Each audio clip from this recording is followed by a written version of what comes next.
Well, welcome. Welcome to the Construction CPA's Coffee Cafe. I am the Construction CPA, Lisa Raish. And we are dropping the hammer on cash flow problems so you can build things that matter. I apologize.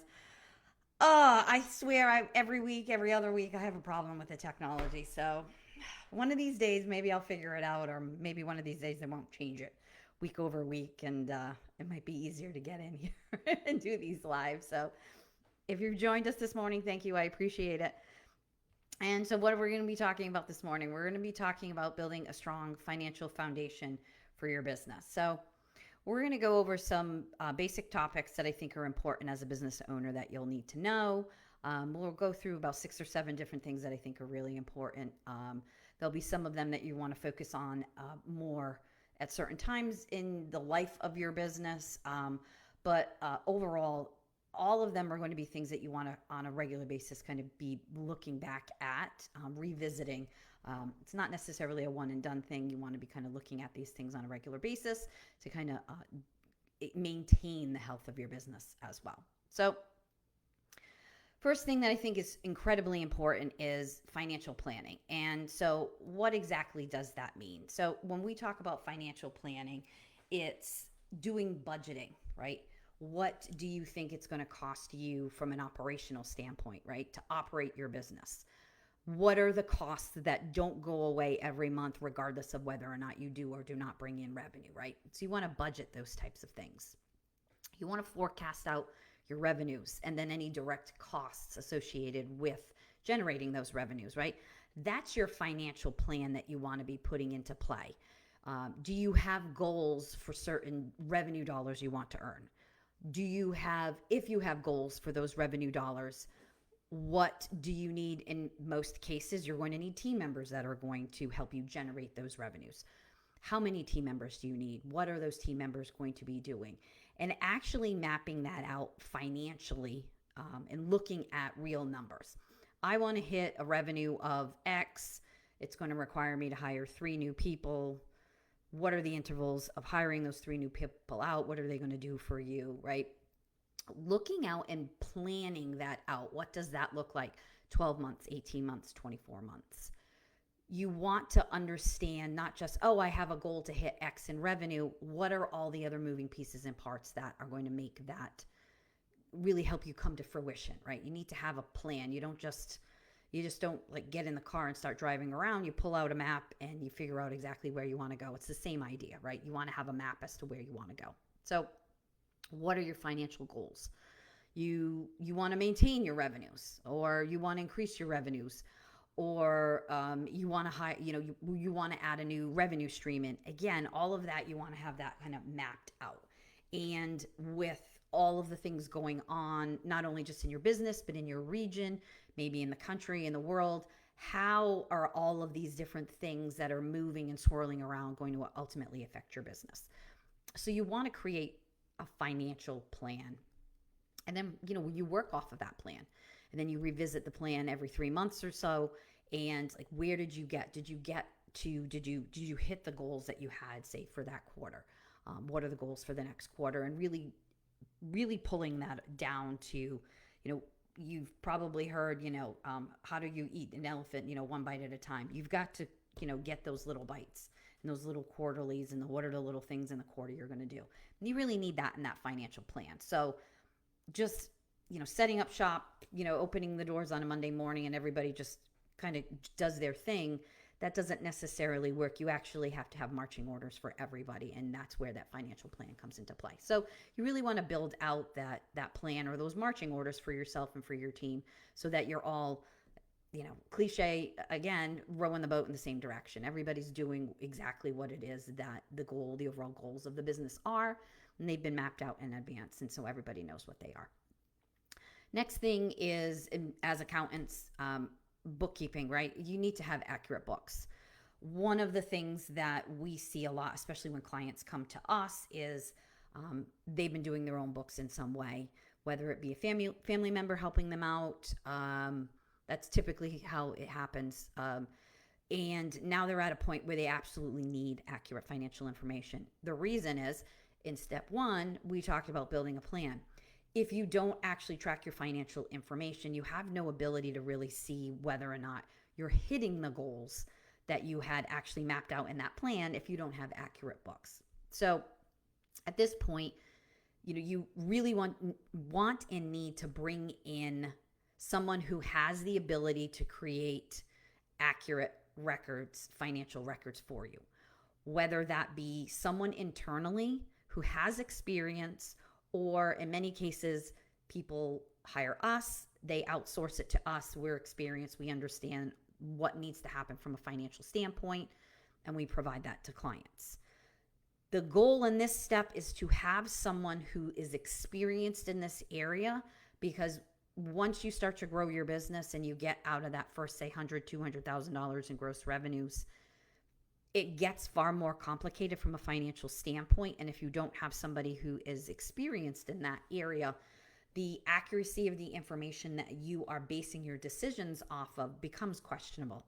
So you really want to have, the most important thing is having somebody experienced who can provide you that financial information on a regular basis so that you can, in fact, make good business decisions based on that quality information.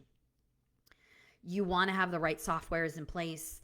Most of our clients use QuickBooks for their actual ledger financial statement system. Most of our clients are utilizing another system along with it, typically some sort of job costing system to monitor the state of each particular project. So again, that information kind of flows together, but you want to have the right system in play. So if you are looking and the goal is to grow your business, you may want to look a little ways down the road and say, we don't necessarily need this thing today because it's too robust, but in 2 years, 3 years, we are in fact going to need that. So does it make sense for us to implement that system now while we're small, we're young, there isn't as many team members, because we actually are on that trajectory to hit the goals that we have set, and therefore we're going to actually need this thing in 2 years, 3 years. So again, you want to make sure that you've got the right technology stack supporting you in your business. And again, you want to make sure that whatever that tech stack from a financial standpoint is monitoring and tracking your income, your expenses, and any of the costs associated with each particular job if you are in that type of business. You really want to understand and manage your cash flow.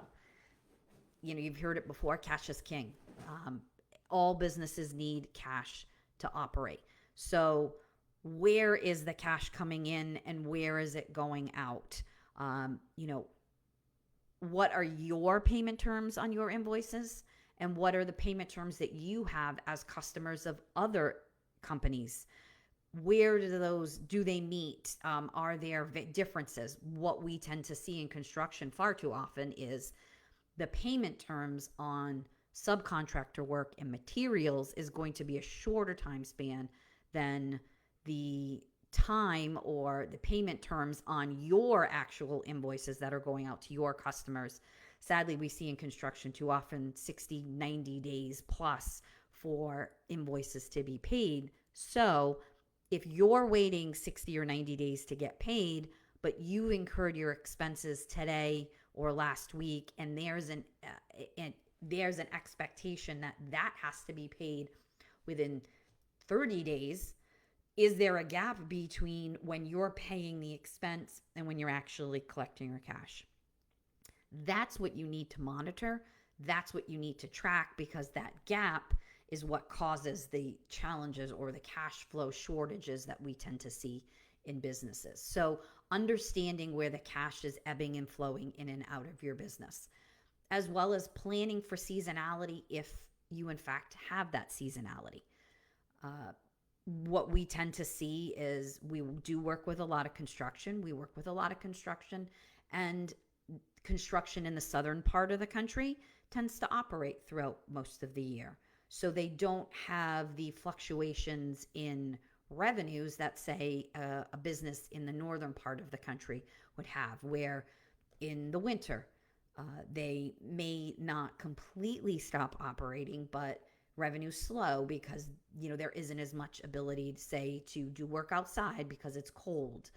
because the ground is frozen, because of, whatever it may be. So do you have parts of your year where it is relatively seasonal? Or even if you aren't uh, in a business where, or a place in the country where the winter months per se affect your business, we tend to see, and I've seen in a lot of our construction businesses, the last quarter or the latter part of the year and the first part of the next year tend to be very slow, right? So if you're operating or you're working with, say, residential, most of your homeowners that are going to want to do work aren't really interested in doing that major work around the holidays, around Thanksgiving, around Christmas.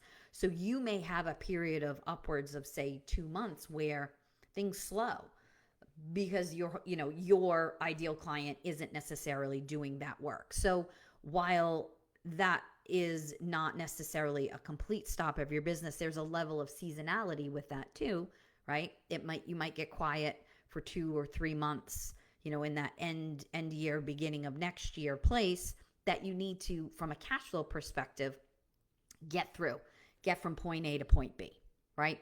So those are the kinds of things that you want to think about.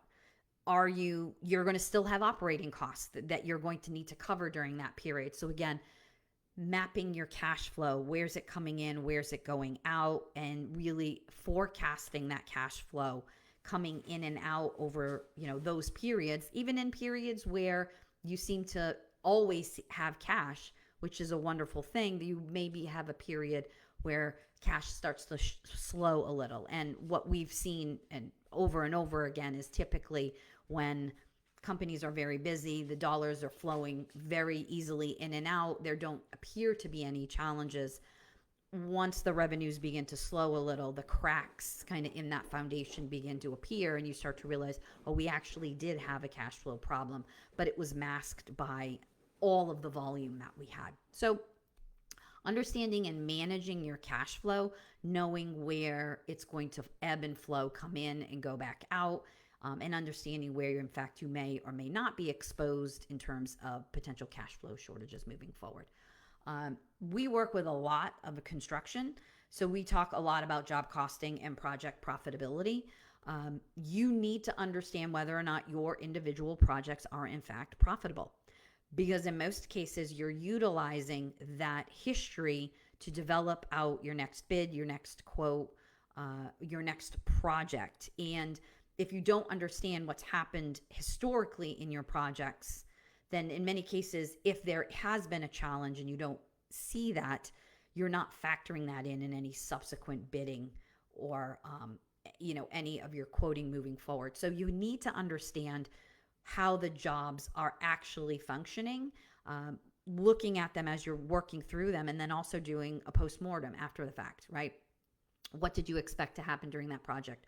What did happen? What didn't happen?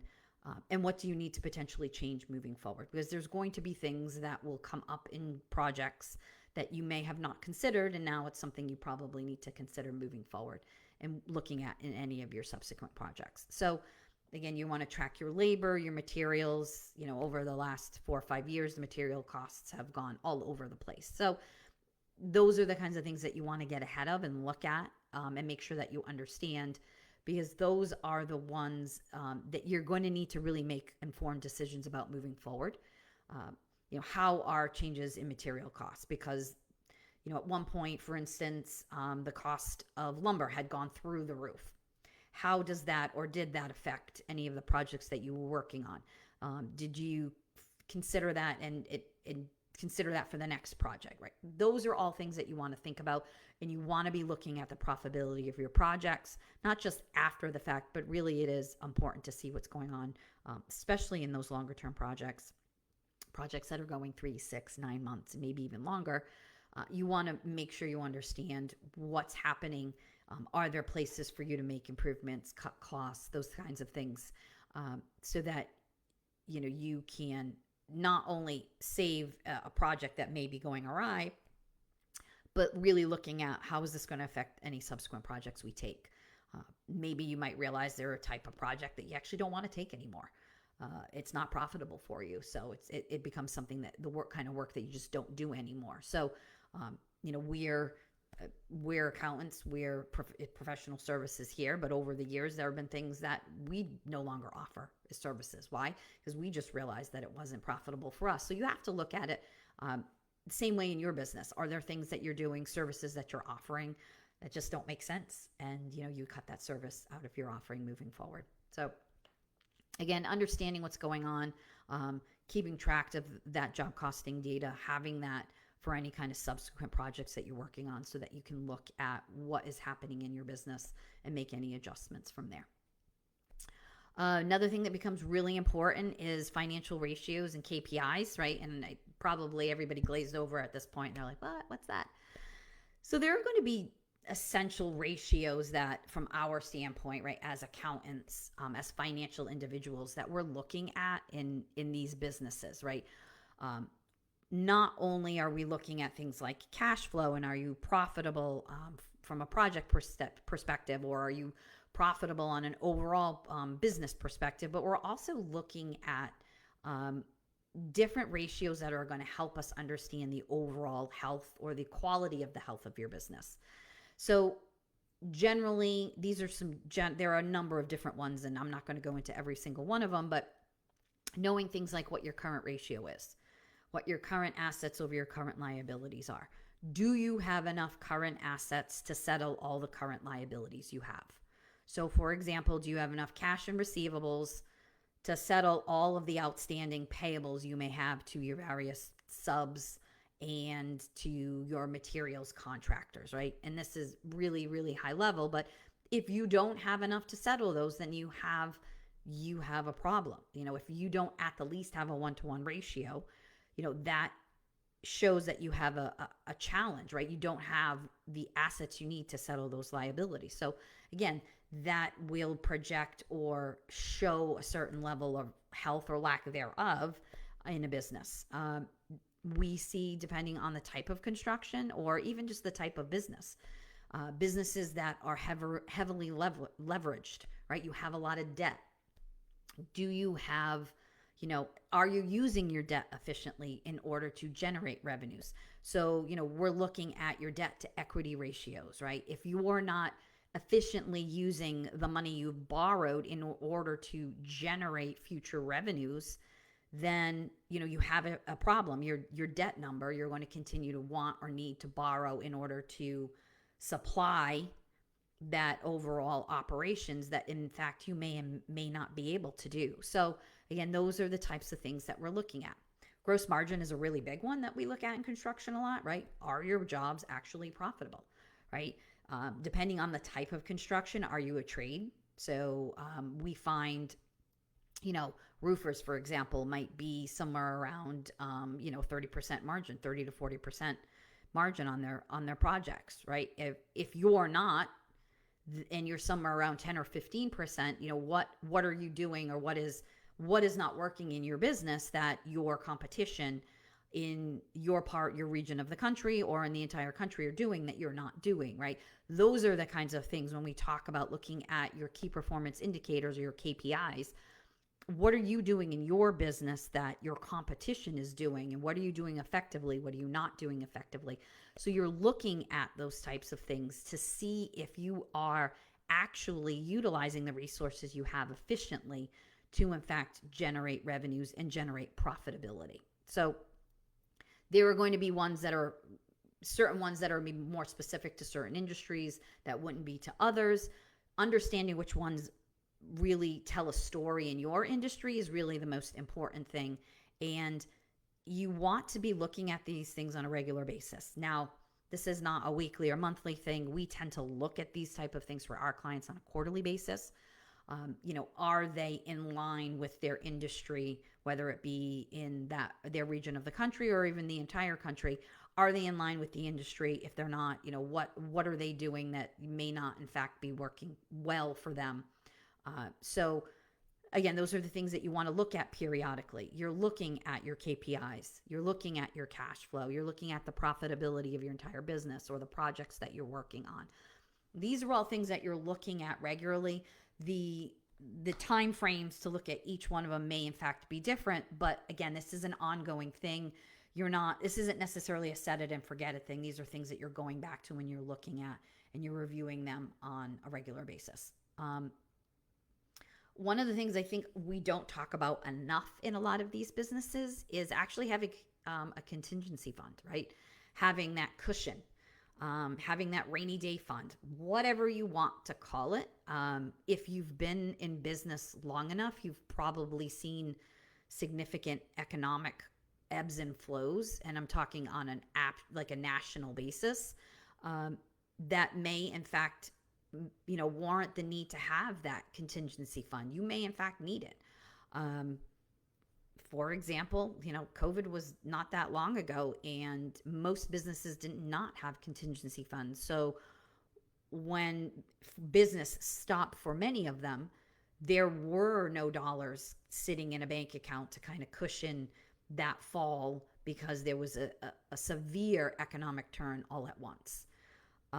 So that is something that is really important. You should determine what makes sense for every dollar you bring in the door. Maybe you put 5% of every dollar, 5 cents of every dollar, whatever it happens to be, into a contingency fund so that you in fact can maintain during those gaps where maybe the cash has stopped flowing for a long period of time, or not necessarily an extremely long period, but even, for some of these businesses, they were closed for 3 or 4 months during COVID. 3 or 4 months and there's no contingency fund was in some cases a death knell for a lot of these businesses. So you want to have some sort of contingency, just like you would want to have that emergency fund for yourself as a person, for yourself individually, yourself, your family, and so on. If something were to happen and you were unable to earn income for a period, do you have dollars stashed away in order to pay your basic home bills for a period of time? So it's the same idea that you want to do for yourself personally, you want to do for your business, right? Do we have a cushion of cash to get us from point A to point B should something happen? Another big thing that was an issue, again, this is going back a little ways, so if some of you have been in business for a period, you may have actually been in business in 2008 when the market melted down and the housing market fell apart. I personally happen to be working in public accounting at that point. We saw many of our clients that were affected by that. People who had jobs that no longer had jobs, clients that had businesses that really had no businesses anymore, because there was a shift, a significant shift in the marketplace. Again, there's no one has a crystal ball that can tell you where the next one will be or how long it will be. But if you do have some money put to the side as a buffer for that next kind of shake in whatever may happen, at least you have more of an ability to potentially wait out that challenging period and be able to get to the other side. Another thing that you want to think about as well is, again, everybody's worried about filing their tax return, but so you want to do your tax compliance is incredibly important, but how about that tax planning, right? Are you doing tax planning throughout the year? Are you looking at what your tax liability will be, and are there opportunities for savings? We, for instance, do tax planning with clients typically at the end of the year for the next year, so that we can get ahead of whatever that planning may be. I do not recommend running out and buying multiple trucks on December 28th as a tax savings strategy all by itself. There may be reasons to do that, not necessarily in the last day of the year, but there are tax savings opportunities out there. What are they? Where are your options to save? Are you just compliant just from a general tax perspective? Are you filing your tax returns on time? Are you filing all the appropriate tax returns in a timely fashion, right? It's important to do your planning, but it's also important to understand what your tax obligation is. What are you obligated to actually file? And when are you obligated to file that, and making sure that you understand what your business's obligations happen to be during the year, as well as doing that planning, right? No one wants you to pay any more than you really need to in tax. So where are those opportunities to potentially save some money? One other thing, one of the things that I think a lot of times we don't necessarily think about is protecting your business from an insurance and a risk management perspective. Um, there isn't a lot of emphasis put on this until sadly something happens. And now, oh, you actually needed to have this, or, I didn't have enough of that. So, are you properly insured? Are you, do you have the appropriate liability insurances with any potential umbrellas that may be necessary to cover gaps? If you have employees, do you have appropriate workers' comp coverage? I don't believe it's required in all states, but there are many states where workers' comp is in fact required. So you want to make sure you are protected, and you are protecting your employees as well. So, are you required to have any kind of workers' comp coverage? Um, if you're in construction, or do you have your builder's risks? What are the various other liability type of insurances that you may in fact need? For example, someone like this business, we are professional services. So, I have additional coverages which cover the licensing that I happen to have. So are you in an industry where you have to protect your licensing? So are there coverages that need to be procured pertaining to that, right? Making sure that you understand where are the risks in your business? Where can you potentially be exposing yourself and mitigating any risks that you may incur in the future, so that should you happen to stumble in this area, it doesn't completely derail everything that you've built on your business. Um, Again, insurance is kind of one of those things that is necessary. So just making sure that you have the appropriate coverages, making sure you have a relationship with whomever the insurance agent or company or broker it is that you have, so that you understand, should there be a shift in something you're doing, you're properly covered so that you don't expose yourself. Because again, sadly, if you are not protected in this area, it is something that unfortunately can really cripple a business should you not have the appropriate insurances. You're not doing the appropriate kind of risk mitigation can really derail anything you may have potentially built. So I know we talked about a number of different things. Just want to kind of go over them. So one, make sure you're doing the importance of actually doing financial planning. Two, do you have accurate books? Do you have accurate accounting, bookkeeping? Do you have that person in play that's really supporting you and providing that accurate information? Three, do you understand where your cash is ebbing and flowing? Where is it coming in and going back out? Because again, cash is king, and that will ultimately really show you exactly where the health of your business is and isn't. Number four, are you doing job costing or project profitability costing? Are you profitable on the projects that you're working on? If you're not, should you be in that particular business or that particular revenue stream if it doesn't make sense moving forward? Five, making sure that you understand basic KPIs or key performance indicators for your business.